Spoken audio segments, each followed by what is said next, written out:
your glass cutter. This is a traditional type of cutter. The cutting wheel here is a steel wheel.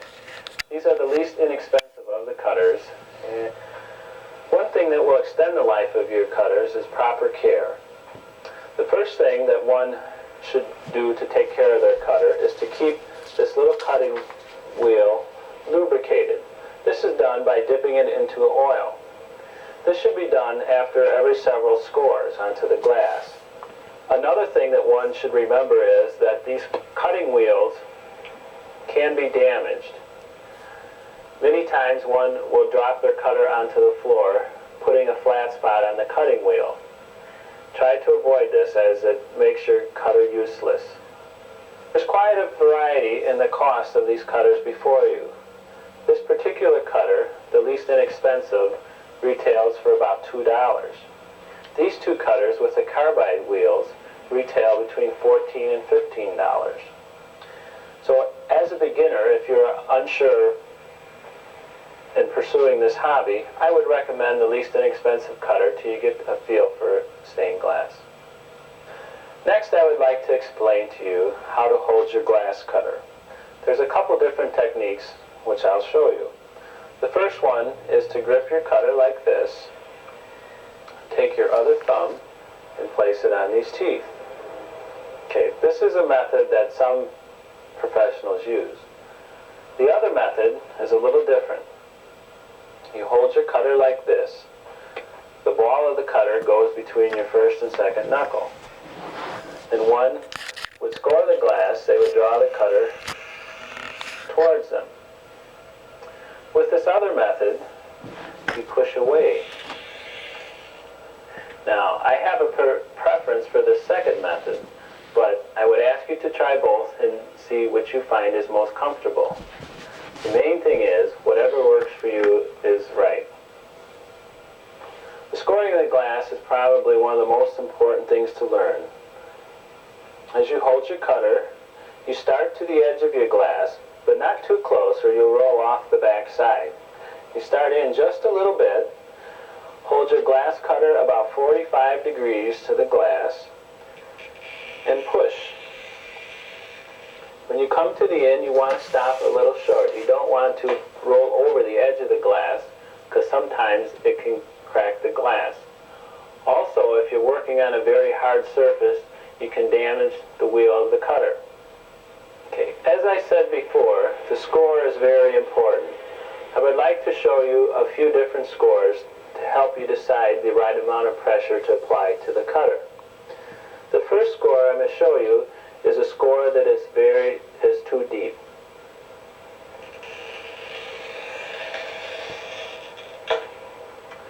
You can see along the score there's quite a few glass chips that appear white and powdery. This score is deep.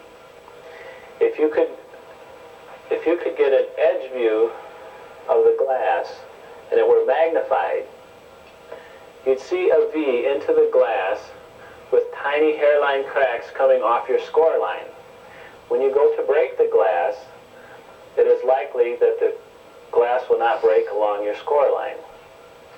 The next score will show you one that is too light.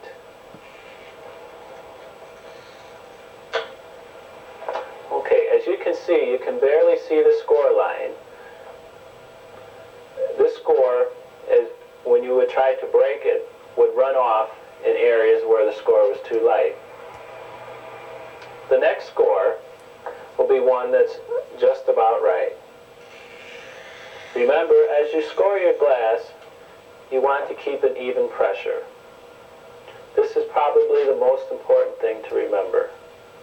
Once you've made the score, you carefully pick up the glass and you grip it in this manner.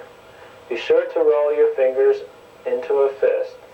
With all your fingertips exposed like this, if the glass does not break properly, you run the risk of cutting your fingers. So, having gripped the glass properly, the pressure you want to apply is to pull apart and down. The glass just snaps along the score line. Looks easy, doesn't it? Let's try another one of those. Remember to stop short of the edge of your glass. Again, carefully pick up your glass, tuck your fingers in, pull apart, and roll your wrist down. At this stage, I'd recommend that you get a pile of clear scrap glass and practice your straight cuts. Many times, regular glass shops or hardware stores have bundles of clear scrap glass that they're willing to give away. Remember, practicing at this stage on the clear scrap glass might save you frustration and money on down the road. The next type of cut we're going to deal with are the curves. I might mention at this point, many times people ask me, does glass have a grain to it? No, it doesn't. The most important thing is a nice even score. Okay, now that you've mastered the straight cut, let's go on to the curves. The curves are cut the same way as a straight cut. A nice even pressure, like that. Now, one property of glass is that it has a tendency to break in a straight line. So instead of snapping this with our hands, we needed some additional help. Now if we take our hands and snap it, there's a good chance that the score line would continue straight off the edge like this. So we need a little help from our glass cutter. You've probably wondered why the cutter has a ball end. Well, it's used for tapping. And what we do is we start in the very center of our curved portion and tap underneath the score line. Makes a little racket. As you tap, you can begin to see that the glass is cracking. You follow along the score line. Now, right before the glass is going to break, the tone of the ball hitting the glass will change. It will become duller. This is a signal to you to keep your sheet of glass a little closer to the table. And that's all it takes. Looks easy, doesn't it? Okay, well let's try another curve, just to give you a better idea what's involved. Again, remember to tap underneath your score.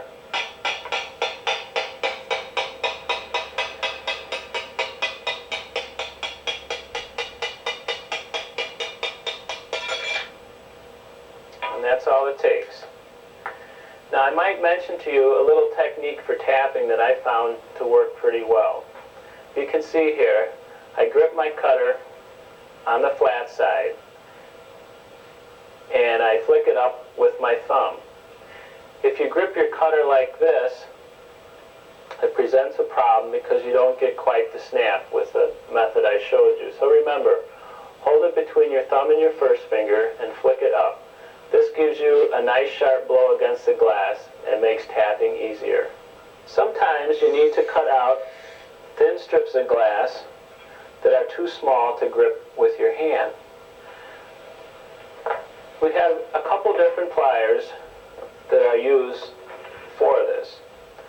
This particular pair of pliers is called a breaking pliers, and it is used as an extension of your hand, and the motion is the same as if you used your hand. It's a pulling apart and down. That's all it takes. Another type of pliers that is commonly used is called a running pliers. Running pliers has a small ridge right on the bottom of the pliers. This exerts pressure underneath the score line as you squeeze the pliers around the glass.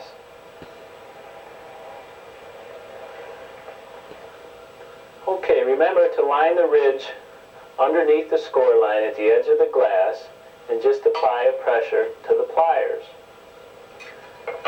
These pliers also work on slight curves.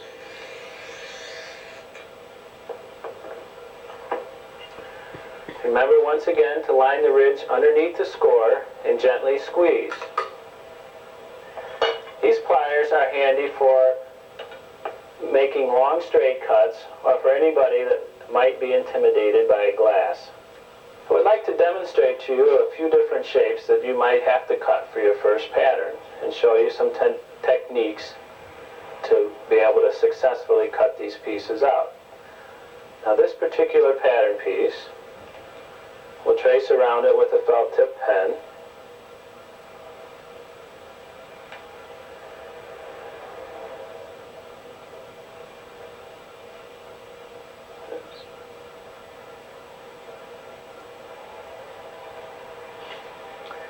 And then we'll begin our cutting. Now, the first thing that I would like to mention to you on this particular piece here is it's important always to cut this inside curve out. And the reason for that is that glass, as I mentioned before, glass has a tendency to break in a straight line. Another property of glass is that it will follow the path of least resistance. If one would cut this outside curve first, as you were breaking the inside curve, it would be a shorter distance from here to the edge of this of the outside glass than it would be to follow all the way around your score line. Let me repeat that in case this is not clear. There's two properties of glass that come into account here. One is that glass has a tendency to follow a straight line, and the other is that it will also follow the path of least resistance, which is the shortest distance. Had you cut this outside curve out first, there would be no glass on this side here. So after you had finished cutting the outside curve and you were tapping out your curve for the inside, the glass would follow the shortest distance, which would be straight across here. So remember, always cut your inside curves out first.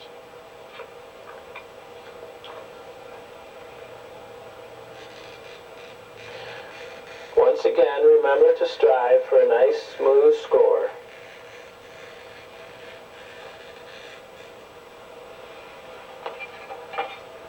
Okay, and when you begin to tap, you'll tap in the center of your curve and work out to both edges.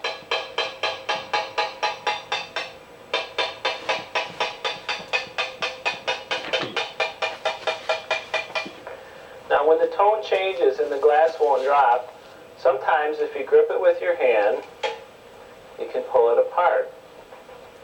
If you tap too much and the glass is too loose, the piece that you're trying to get out will move up and down and take chips off the edge of the surface of the glass. These are undesirable and you want to try to avoid them. Also, as you're cutting, be sure to position your glass in a way that it's comfortable for you to make the cut. There'll be some cuts that you can make in one pass. However, on some curves, it gets too uncomfortable to go around. If this occurs, move your glass into a comfortable position, find the score with your cutter, and roll lightly till you get to the end of it, and then begin applying pressure again.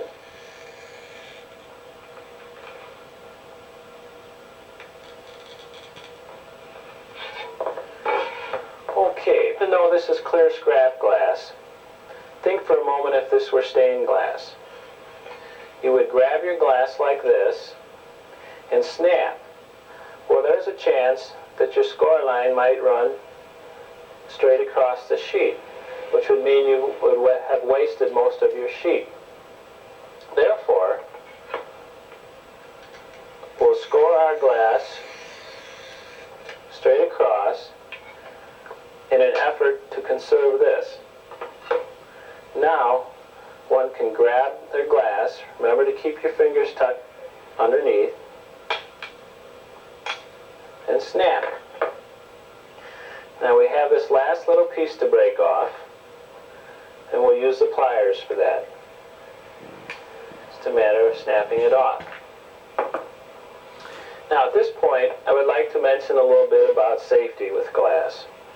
There's a few things to consider here. One is glass chips flying when you're tapping.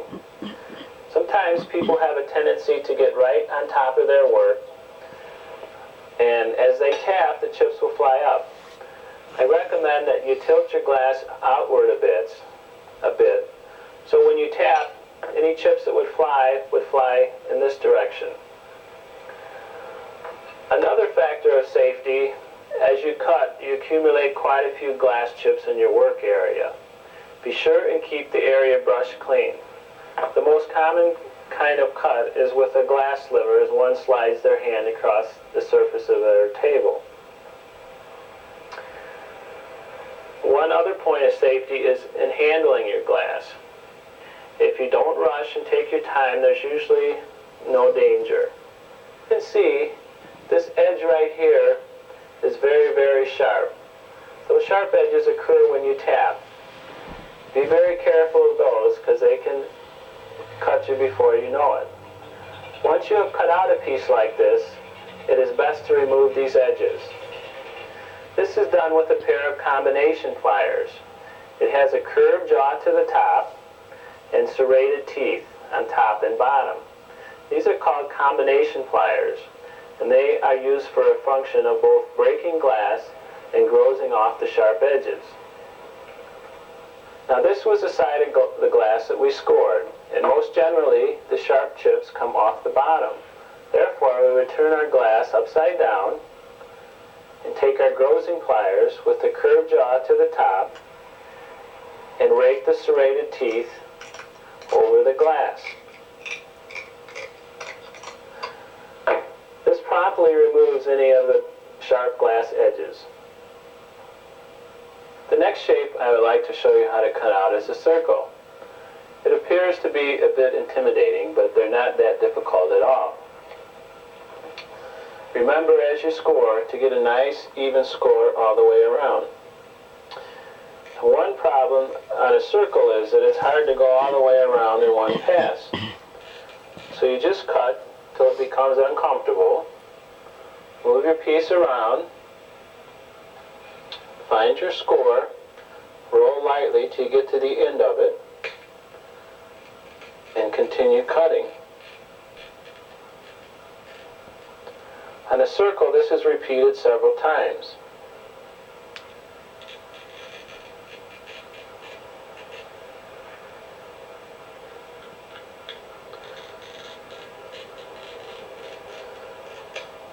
Okay, now we've completely scored our circle, and theoretically, if we would tap underneath all around, the circle should drop out.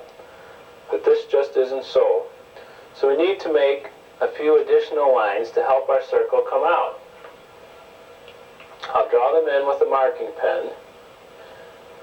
They come from the edge of the glass and come into the circle very gradually, somewhat in a pinwheel fashion.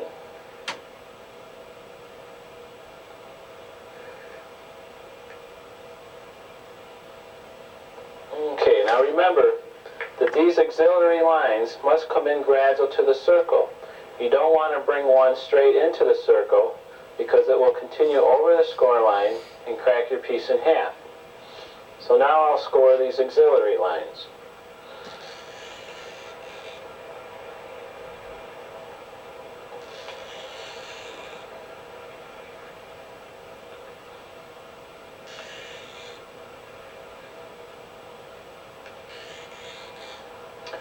As you're cutting, remember to use your oil.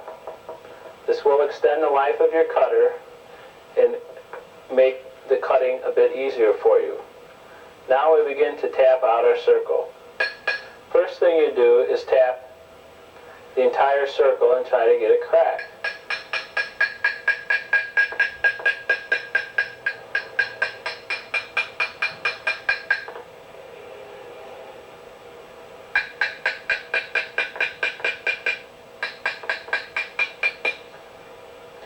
Now that I have the circle cracked, I will begin tapping the auxiliary lines. Now we have quite a few score lines here, and all of a sudden the outside pieces are going to drop off. If you just let them fall to the table, there is no danger of becoming cut.